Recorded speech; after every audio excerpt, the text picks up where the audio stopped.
You believe in something, it is your statement, you stand by it. If you have asked yourself, why am I posting this? And you're like, no, you know what? I know about this subject. I am knowledgeable. This is my cause. I'm going to say it and people don't like it. You can take the position of, you know what? Let everyone fight in the comments and I'm going to stay silent and this is going to blow over. And that is also a strategy. This is your time. How can we earn twice as much in half the time with joy and ease while serving the highest good? That is our guiding question here at the Free Time Cafe, your home for heart-based business. I'm your host, Jenny Blake. Join me for conversations with authors, friends, and fellow business owners as we explore ways to free your mind, time, and team to do your best work. Now, on to today's show. Welcome back, Free Timers. I'm so excited to bring you a very special guest today, Aliza Licht. Aliza is an award-winning marketer, best-selling author, podcaster, branding expert, and the founder of Leave Your Mark, a multimedia brand and consultancy. She leverages over 2 decades of experience in marketing, communications, and digital strategy in the fashion industry. She became uber popular when she created the anonymous social media phenomenon DKNY PR Girl, which was probably one of those early anonymous accounts. Like I could just totally see that taking off. And her newest book is called On Brand: Shape Your Narrative, Share Your Vision, Shift Their Perception. Aliza, welcome to the show. Jenny, thank you so much for having me. I love your show. Thank you. Well, likewise, I was grateful to be a guest on yours, so we'll put that in the show notes. I loved having you. Thank you. I'll leave your mark. See, that's the thing about podcasting. It's just such a good way to make friends. Totally. I asked you what topic might be relevant for small business owners. And when you suggested crisis communications, I had this flutter of excitement because it's not something we've ever talked about on the show in over 250 episodes. And yet the world seems to be like a giant dumpster fire, especially heading into an election year. So Yes. Can we start by you defining what is crisis communications and tell us a little bit about your background in having to navigate that world? First of all, everyone has to understand as they're building brands and they're building their businesses, the more awareness they have on what they're doing, the higher the risk. My background is actually in public relations, and I spent many, many years working in fashion and doing sort of the traditional PR role, which was, of course, to cultivate brand awareness. But sometimes you just have a misstep or you misjudge or you don't think about something and it backfires. So learning how to control the narrative when that happens is really what crisis communications is all about. So in my book On Brand, I'm teaching people how to build their personal brands or build their small business brands. But at the same time, I need to arm people with the education and information about what happens when you mess up. And I would say that before we talk about crisis comms, I think we have to talk about brand guardrails, because every single business needs to understand, one, the world has changed. We expect founders and business owners to have a point of view. But the question is, what kind of point of view? Where do you begin? Where do you end? What things will you talk about? What things won't you talk about? What things will you stand behind? What won't you? And doing those exercises, which I call mental gymnastics exercises in On Brand, is how you figure out what your guardrails are. There's been a lot of talk recently in a way of kind of take fatigue, where people feel like they're expected to have a take on everything. And then I often feel that there's a certain party line that you're supposed to have. And if you don't, it's like, just get ready to be pilloried or canceled. How does a business owner navigate creating these guardrails? And for me, with my newsletters, they're about business and career change. And I didn't really want to address global events in the introduction because I always felt like I'd be selecting certain tragedies and not others, or it would be a never-ending list, or I don't know, I made a decision to not speak to that and kind of stick to my subject matter. But then at the same time, you'll hear an adage like, silence is violence. If you don't say anything, It's your privilege not to, and it's just as wrong as to have taken the wrong side or something. So it just feels incredibly fraught in every direction. How do you recommend people think about this, of what is their point of view, and settling in their own core and their own integrity of what they will and won't stand behind, and when they will and won't be public about that? You hit the nail on the head, Jenny, because first we go back again to the guardrails. So in On Brand, I give you like a Venn diagram exercise to figure out what your content buckets are, what you believe in, what you want to stand behind. And if something is authentic to you, you have a cause that you deeply believe in, and it is part of who you are as a human. You may decide, you know what, this is so important to me that this is going to be a part of my business communication. Or you may say, you know what, I don't know a lot about these subjects. I don't want to get involved. And you take the path of, I'm going to be silent. The key is consistency. If you never speak about anything in your newsletter, then don't speak about anything in your newsletter. However, in times of world crisis, when you know that the entire world is talking about a subject, the best thing to do is just to not publish, because then what happens is you can just be looked at as like tone deaf. If you don't want to say anything and there's like the world is on fire, then just like go dark for a little while. I know exactly what you mean. And it happens to me with the podcasts, because sometimes I'll be a month ahead, sometimes 3 months ahead. And I will have recorded a conversation months prior. It gets scheduled to go out a month into the future. And then, okay, some sudden thing strikes the world, and the episodes keep going live. And one time I did pause, another time I just let them keep rolling. It's tricky, but people who are listening in the moment don't know that, oh, this was recorded 3 months ago and scheduled a month ago. They're just Exactly. thinking. In On Brand, I take you through how to build a content strategy, and for personal brands and for small business, what it means to have a content strategy. And I am personally very against scheduling any type of post for that exact reason, because you will forget about it and it will go off at a time that maybe is not the right time.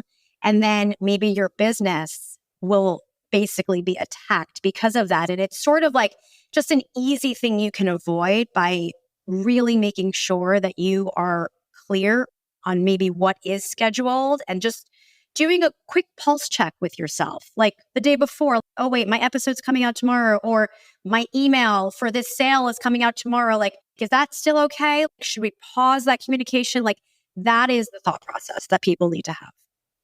So then when it comes to crisis comms more broadly, my impression is that from a PR perspective, something goes haywire. Like the brand makes the wrong move, or they've upset their community. Correct me if I'm wrong on how you define crisis communications.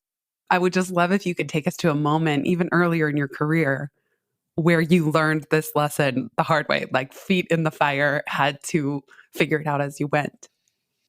Oh my God. First of all, I would say crisis communications is something that should be planned for before you have a crisis. The team involved with a crisis plan, maybe your lawyer, maybe if you have a bigger business, you have an HR person, or maybe you have your head of marketing, your head of PR, or maybe you're by yourself, but you know you have certain friends who are savvy in this area. Putting that sort of bat team together, it's almost like your to-go bag in an emergency. You know who they are, because when crisis happens and all of a sudden your name is everywhere, your brand is everywhere, and in the worst possible way, you're not going to be thinking clearly, and you're not going to really be cognizant to understand, like, oh my God, like, who can I call right now in this minute? So identifying who those key people are to help you navigate is important. I will also say that in the world of social media right now, the platforms are very siloed.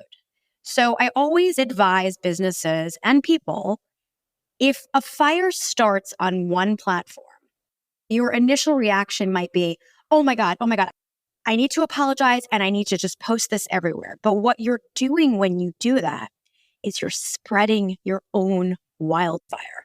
Just because something happens on Instagram doesn't mean Facebook knows about it, doesn't mean Twitter knows about it.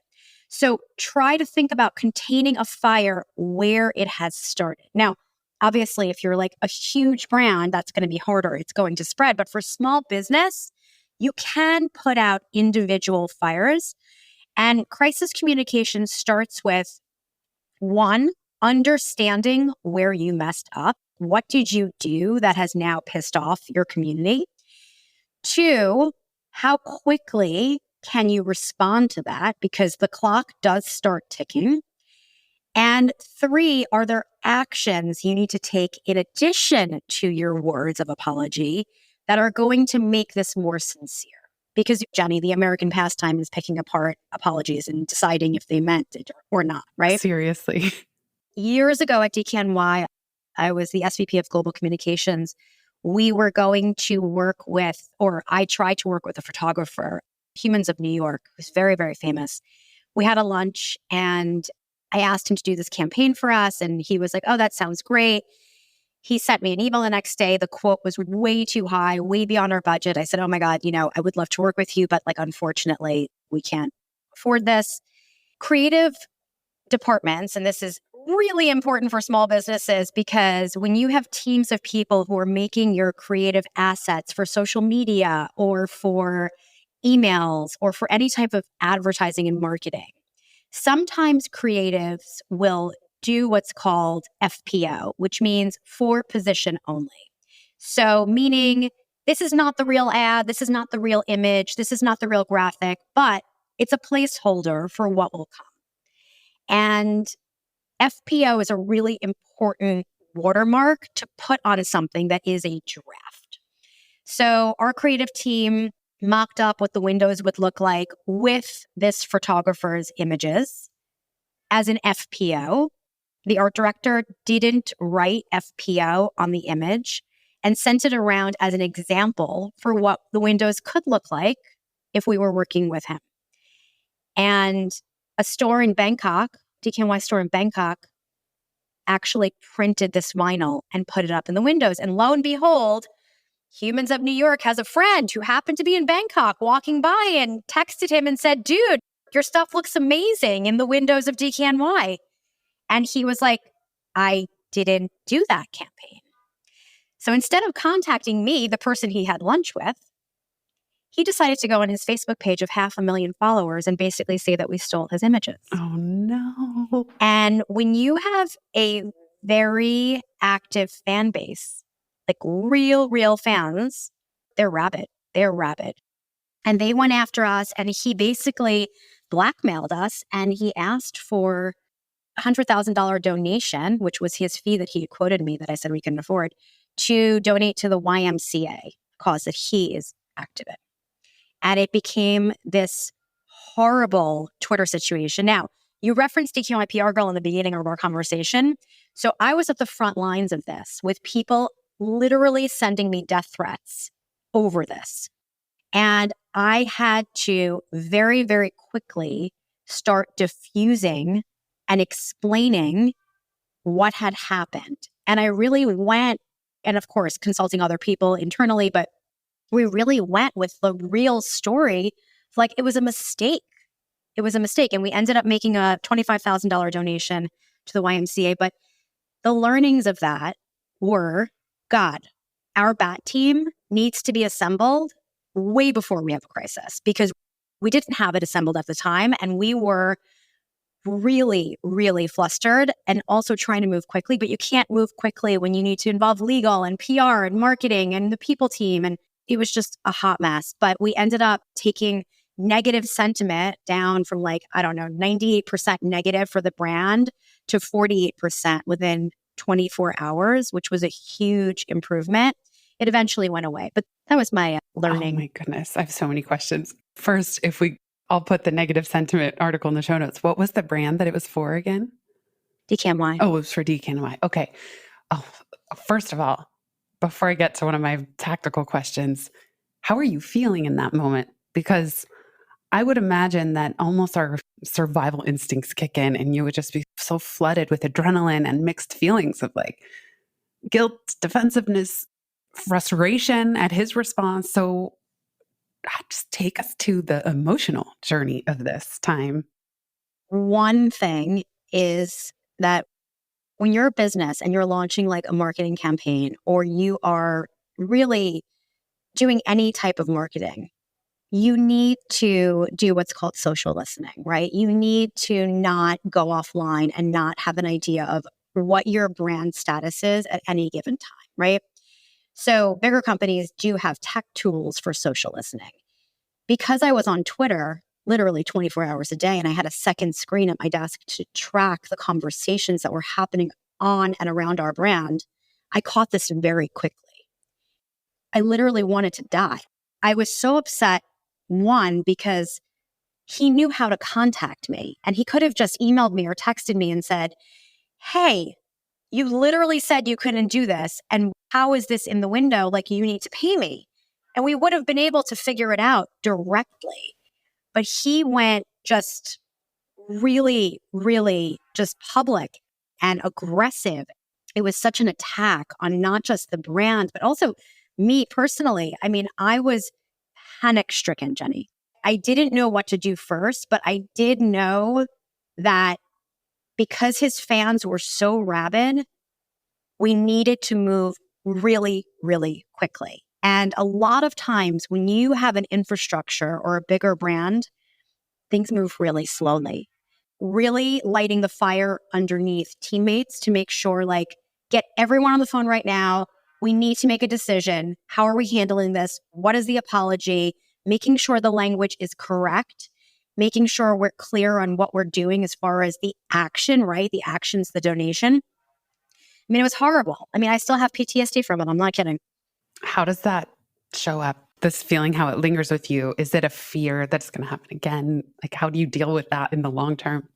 I think it shows up as a very cautious, mindful thought process when I'm launching anything. I really think through what I always visualize is like the pebble in the pond, right? You toss a pebble into a pond and like the ripple effect of one tiny pebble. You toss it in, what is going to happen next? So just going 5 to 10 steps ahead of any type of marketing message and playing out the scenarios is really essential for any single business to think through. We'll be right back just after this.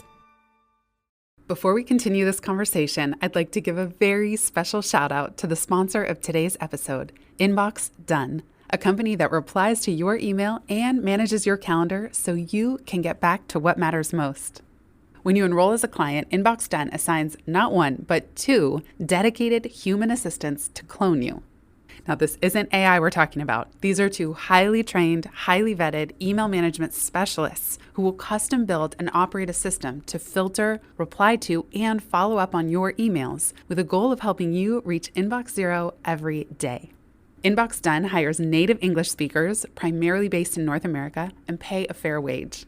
Now, having 2 assistants is important for redundancy because that means if one is out sick or they happen to leave, you're not up a creek having to start over from scratch. Part of managing email also includes tangential activities like social media replies, following up with leads so that you don't miss out on opportunities, and even other EA-related tasks that tend to come through email. Just consider, how many hours did you already spend on email today? How many hours have you already spent on email this week? What would happen if it was someone else's job to reply to those emails for you? How would you use that newfound free time? If you're a longtime listener, you know that email is one of my greatest sources of micro stress and micro guilt. Delegating email is often one of the most challenging parts of the business to outsource because it is so complex and varied, and because having a warm personal touch is important to us heart-based business owners. Thankfully, the Inbox Done team is here to help. They're offering a strategy session for free timers with one of their specialists to see if delegating email to their team could work for you. Visit inboxdone.com/freetime to book your discovery call today. That's inboxdone.com/freetime. I can't wait to hear what you do with your newfound free time. Now, back to today's show.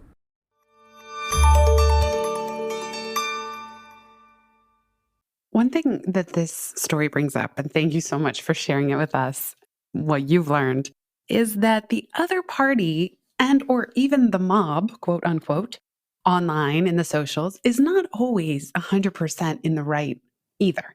And it seems like it would be tempting to just have the whole house on fire and go, oh my God, whatever you want me to say, however I need to apologize and make amends. And yet I've seen situations where the mob or whoever it is literally posting on social demanding almost a ransom payment. This was.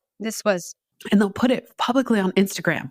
If you do not wire X amount of dollars to my PayPal by tomorrow, I will release all of our emails. And it seems to get so escalated, to put it one way. And then also, just because the mob wants a certain course of action does not mean that that's necessarily the right one to take. But it feels almost impossible to stand up against that because the mob is a very powerful thing. And I know I keep saying the mob, but we've all seen this happen. We've all seen swarms where people just pick the person that they want to absolutely take down. There's like even YouTube videos about this, but it kind of like takes on a momentum of its own. There's like herd mentality. It gets oftentimes really blown out of proportion.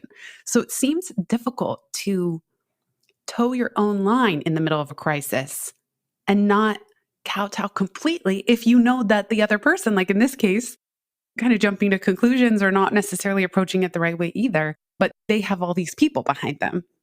Yes, that's why you can't give into the panic of it, right? You have to have people that you can have logical, strategic conversations with to decide the right course of action.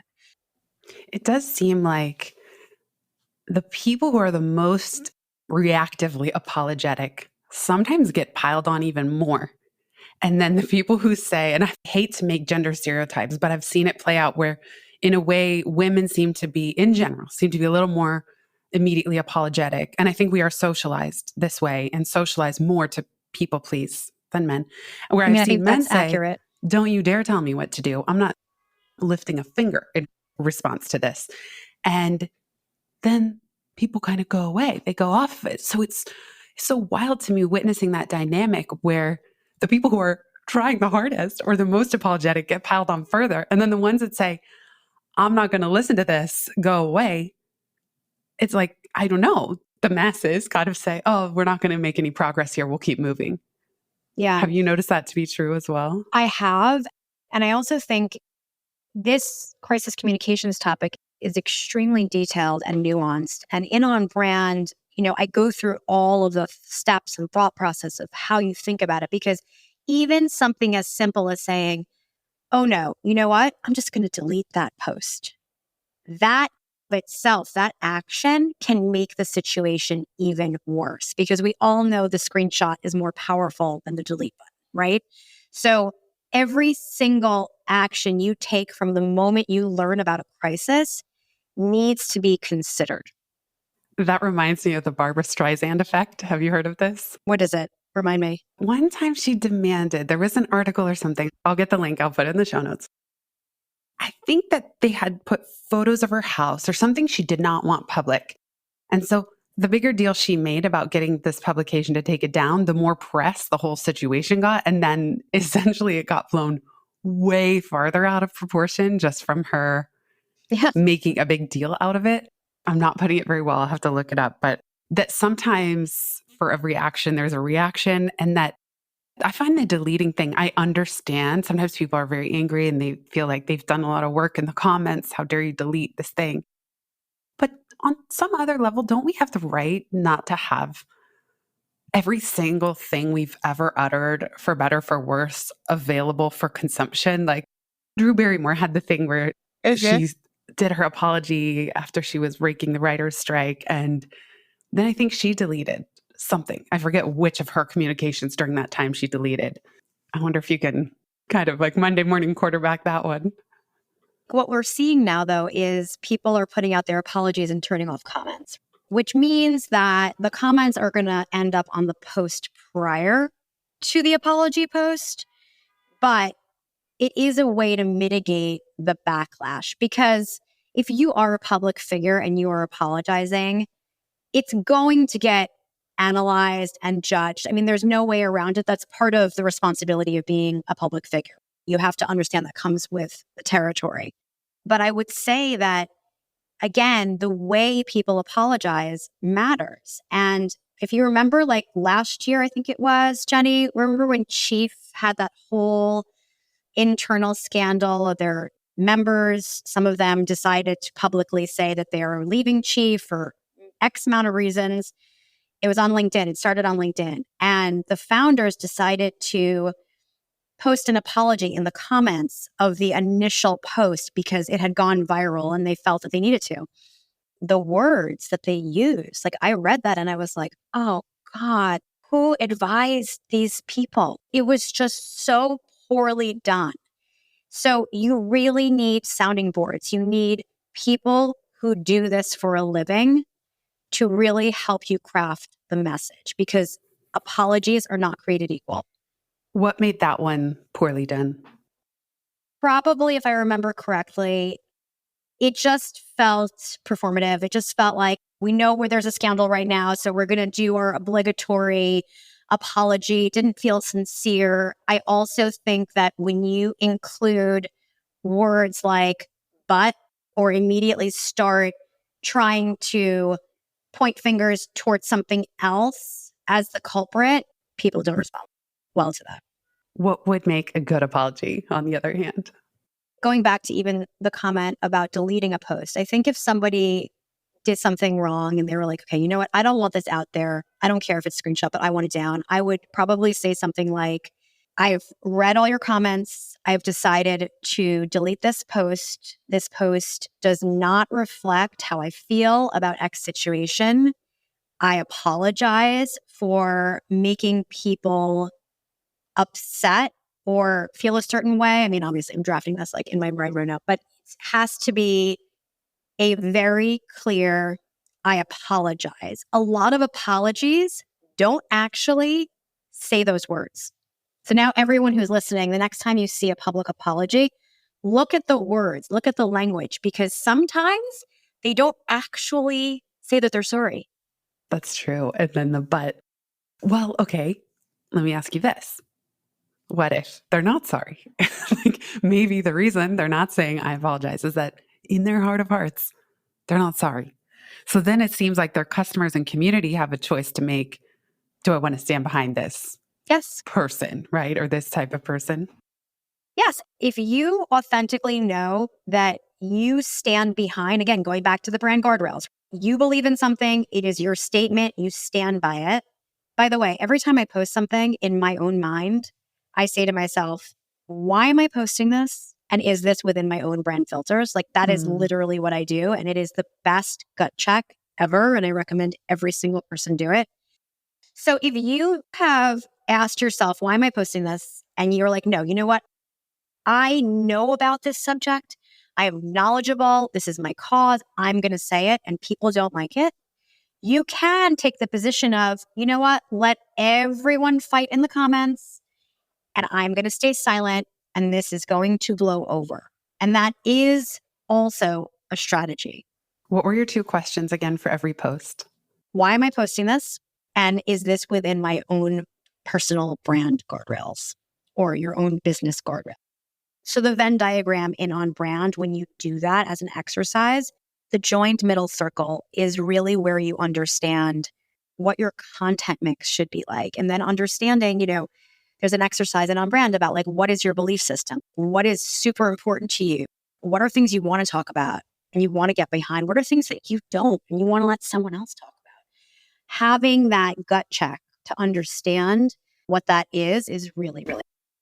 To this question, why am I posting this? Do you find on a day-to-day basis, outside of a crisis, do you ever ask yourself that question and then you decide not to release something, whether it's an article, something on social, or even your podcast? Is there ever an answer, or I'm curious what types of answers to why am I posting this would yield you to keep it behind the scenes? Two quick examples. When On Brand came out, you've written books, you want as much press as possible, right? And that Saturday night, my publicist texted me and she said, do you want to go on TV tonight to talk about the Budweiser scandal? And I did my mental gut check and I said, you know what? That topic is not in my brand guardrails. Like, that's not my topic. And I declined. And when you don't decline press when you launch a book, right? But I knew, one, I am not familiar with Budweiser. I'm not a consumer of Budweiser. I don't know what their history is with the LGBTQ plus community. Like, it was not my subject matter. And I declined. That is really, really important. The other thing that's really important is when you say to yourself, why am I posting this? So in my regular content, sometimes when you're super active on social media or you feel like you need to post, sometimes something pops into your head and you're doing it not because you really believe in it, but you feel like you need to say something or you need to post something. So when I ask myself that question, sometimes I'll be like, you know what? I don't need to post this. You know what? It's fine not to post something. I don't believe in like obligatory posting. I believe in posting something when you feel moved to post something. Your story just now brings up an article I only just read. You're probably familiar, and you've been in this world for such a long time. It's called The Journalist and the Murderer. It's from, do you No, know but of I it? love it already. No, I don't. So this is a classic. It's Janet Malcolm for The New Yorker. I'll put the link in the show notes. 1989, then they turned it into a book. She starts off, and the first sentence of it is famous. Every journalist who is not too stupid or too full of himself to notice what is going on knows that what he does is morally indefensible. And essentially, it does tell the story of a journalist who got embedded with a murderer and the rollicking and then the lawsuits. And the murderer paid him to write the book. But over the course of the writing, the journalist came to feel he was guilty. So then when the book came out, he had kind of deceived his subject. Oh, Even just recently, I introduced a friend to be interviewed for an article, and it would be such a damaging piece reputationally, the way that it came out. And she had to write to the person and try to correct the record. So I think turning down opportunities, because we're often so excited, like, oh, this media outlet's calling, but you're not guaranteed to be shown in a good light. And I feel like only once you've been burned, and I have not been burned in a very serious way around this, knock on wood. It always surprised me, people who say, oh, I won't talk to reporters anymore, even if it's the New York Times calling or some other fancy publication, because yes. the journalist is under no obligation to put you in a good light.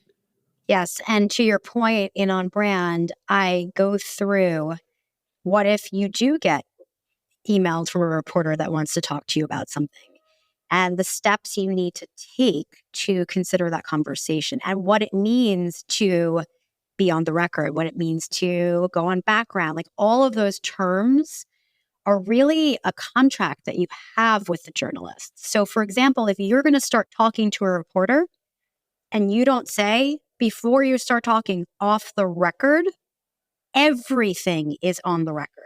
Everything, including your mannerisms, what you're eating, what you're wearing, everything. So you do need to understand the rules of engagement. So I go through those in a really simple way and On Brand. And I also have an expert in the book, because I have a lot of experts in the book, who is a very, very well-known crisis communications person that works with very, very many famous executives and brands. She's actually anonymous in the book because she didn't want to be known as the person giving out all this secret intel. But there is so much to know about engaging with the press. So if you are someone that is interested in engaging with the press, I highly recommend you really focus on this chapter because you can really, really mess yourself up if you don't know how to work with it. It's not intuitive. Like what the article makes the point is that we often feel so happy while we're talking to a reporter or with the media because we're like, the Yes. spotlight's on us. We're going to have success for whatever project we're trying to get into the world. And we feel so good in the moment. And of course, the journalist's job is to make us feel good and get us to keep talking. It can be a fraught dynamic if you really know what's going on. So it's good to hear that you address that in your book. I mean, they are after the story. Yeah. They're not there to protect you. Right. They're after protecting the story. And that is what everyone has to remember. And by the way, it's very easy to do some due diligence on someone to see like, hey, this reporter just contacted me. Let me look at their past work. Oh, wow. They really sold their subjects down the river. Like you can see if someone's always really snarky or always sort of like a gotcha moment. Like you have to understand who you're speaking to. Last question, Aliza. Thank you for all this info. If you could give business owners permission to do something differently or drop something altogether, what would it be? I give every small business owner permission to think of themselves as a personal brand in addition to the business they own. Amazing. Thank you so much, Aliza. It's been great chatting with you. Thank you for sharing all your wisdom in this arena with us. Oh my God, Jenny, thanks for the great questions. It's Yeah. such a great topic. Listen, it's hard. It's hard. These days are hard. Cancel culture is hard. In the book, I'm like, can we please cancel culture? But Right. we do all need to understand how to work within the confines of the world we live in. So Yeah. thank you so much for giving me the platform. What a treat. And listeners, you can check out On Brand wherever books are sold, as well as Aliza's podcast, Leave Your Mark. Thank you so much, Aliza. Thanks everybody for listening. Thanks, Jenny. Thanks for listening, everyone. If you've listened this far, you get a gold star. Thank you. Word of mouth is the most joyful way we can grow this show, and it helps us land interviews with the luminaries and insightful guests that you would most love to hear from. Please send this episode to a friend who might find it helpful. And for show notes and related links from this episode, visit itsfreetime.com. While you're there, make sure you're subscribed to the Time Well Spent newsletter. You'll get instant access to my tech toolkit, a continually updated list of all the software I use, along with the total monthly spend to run my business, where no one works full-time, even me. Visit itsfreetime.com/join. Remember, you are running the show. It's time for radical reimagining, and everything is up for grabs. Let it be easy, let it be fun, and build with love.